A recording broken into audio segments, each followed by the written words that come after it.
BTV ఇది మీ TV. ఈ voluntary ఒక మహిళ తాలూకు భర్త ఇలా కోకొల్లలుగా ఒకటి కాదు రెండు కాదు జగన్ చాలా. దీనికి ఎవరు బాధ్యత వహిస్తున్నారు జగన్? నీ వాలంటరీ వ్యవస్థలో కొన్ని పుచ్చులు, కొన్ని కుళ్ళిపోయిన వ్యక్తులు, క్రిమినల్స్, కిరాతకులు ఉంటే నువ్వేం చేస్తున్నావు? ఎవరు దానికి బాధ్యత వహిస్తున్నాడు? Indian Red Cross Society volunteers కి భారతదేశపు రాష్ట్రపతి, ఆంధ్రప్రదేశ్ గవర్నర్ బాధ్యత తీసుకుంటారు. నువ్వేం చేస్తున్నావు? నీ వాలంటీరీ వ్యవస్థకి ఎవడు బాధ్యత? తిరుపతిలోని వాలంటీర్లు ఎర్రచందన రవాణాలో పట్టుబడ్డారు. గుంటూరులో యువకుడిపై రౌడీజం చేశారు.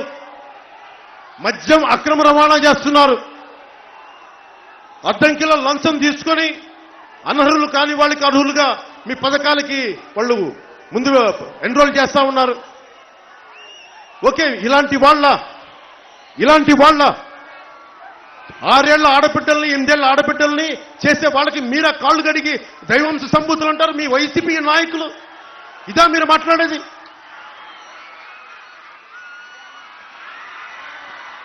నేను విన్నది జగన్, నువ్వు నిర్ధారణ చేసుకో. దీని మీద మహిళా కమిషన్ ఉంది కదా, మాట్లాడితే నా మీదకి నోటీసులు పంపిస్తూ ఉంటారు. మహిళా కమిషన్ ఇట్లా ఇలా మహిళా కమిషన్కి చెప్తా ఉన్నాను. జగన్ విను, బాగా చెవులు రిక్కించి విను. మీ వైసీపీ, మీ వాలంటీర్స్ అంట ముందుగా రెక్కీ చేస్తున్నారు. ఇళ్లలో ఒంటరి ఆడపిల్లల్ని టార్గెట్ చేస్తున్నారంట. తల్లిదండ్రుల పనులకు వెళ్తే వాళ్ళు అవకాశాలు అప్పుడు చూసుకుంటా ఉన్నారంట. లొంగకపోతే ఆడపిల్లల్ని పథకాలను తొలగిస్తామని చెప్పి బెదిరిస్తున్నారంట.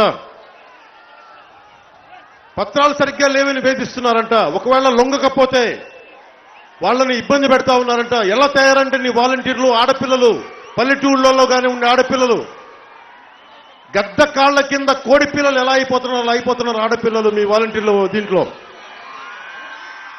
చాలాసార్లు పరువు నష్టమైపోతుంది, తల్లిదండ్రులు బయటికి రావట్లేదు. నేను ఈ సందర్భంగా చెప్తున్నాను, అమ్మ వాలంటీర్లు మీకు ఇబ్బంది పెట్టిన ఏ వాలంటీర్లైనా సరే మీరు పోలీస్ స్టేషన్స్కి వెళ్ళండి, సంబంధిత కలెక్టర్ల దగ్గరికి వెళ్ళండి, అన్ని చోట్లకి వెళ్ళండి. నేను మాట్లాడతాం. జనసేన మీకు అండగా ఉంటుంది. ఎనీ వాలంటీర్ మీ బిడ్డలపై ఇబ్బంది పెట్టినా, మిమ్మల్ని పథకాల నుంచి తీసేస్తామని చెప్పినా, పెన్షన్ ఇవ్వమని చెప్పినా, ఎన్ని రకాలుగా బెదిరించినా మీరు సంబంధిత కలెక్టర్ల దగ్గరికి వెళ్ళండి, మీరు మా దృష్టికి తీసుకురండి, మేము మీకు అండగా నిలబడతాం. వీళ్ళకి అవమానించినందుకు, వీళ్ళని వ్యభిచారంగా అలా ప్రాపగండ చేసినందుకు సిగ్గుపడుతున్నందుకు కనీసం కాపు సోదరి మనులు కాళ్ళైనా పట్టుకునే క్షమాపణ అడుగు. ఎన్ని మాట్లాడినా, ఎన్ని ఆవేశంగా మాట్లాడినా, ఎప్పుడైనా ఎక్కడైనా ఏ మూలైనా జగన్మోహన్ రెడ్డి గారు ఒక తప్పు మాట్లాడా? ఒరేయ్ అని ఒక మాట అన్నాడా? నువ్వు ఒరే అంటావు, చెప్పుతా కొడతా, నా కొడక, నాలాంటి భాషే మాట్లాడతావు. నేను కామన్ మ్యాన్ని. పవన్ కళ్యాణ్, నువ్వు కామన్ మ్యాన్ కాదు, లెజెండ్వి. నువ్వు పార్టీ పెట్టావు, కాపుల కోసం పెట్టావు. ఎస్, నాకు తెలుసు. కాపుల దగ్గర అడిగావు.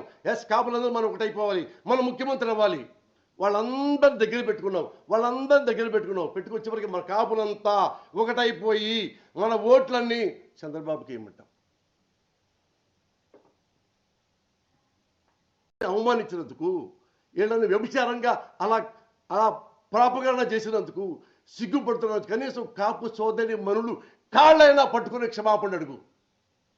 ఎన్ని మాట్లాడినా, ఎన్ని ఆవేశంగా మాట్లాడినా, ఎప్పుడైనా ఎక్కడైనా ఏ మూలైనా జగన్మోహన్ రెడ్డి గారు ఒక తప్పు మాట్లాడా? ఒరేయ్ అని ఒక మాట అన్నాడా? నువ్వు ఒరే అంటావు, చెప్పుతా కొడతా, నా కొడక, నాలాంటి భాషే మాట్లాడతావు. నేను కామన్ మ్యాన్ని. పవన్ కళ్యాణ్, నువ్వు కామన్ మ్యాన్ కాదు, లెజెండ్వి. నువ్వు పార్టీ పెట్టావు, కాపుల కోసం పెట్టావు. ఎస్, నాకు తెలుసు. కాపుల దగ్గర అడిగావు. ఎస్, కాపులందరూ మనం ఒకటైపోవాలి, మనం ముఖ్యమంత్రి అవ్వాలి. వాళ్ళందరి దగ్గర పెట్టుకున్నావు. పెట్టుకొచ్చేవరకు మన కాపులంతా ఒకటైపోయి మన ఓట్లన్నీ చంద్రబాబుకి ఇవ్వమంటాం.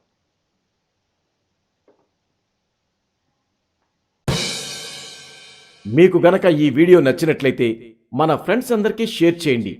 మీ బీటీవీని సబ్స్క్రైబ్ చేయండి ప్లీజ్. బీటీవీ ఇది మీ టీవీ.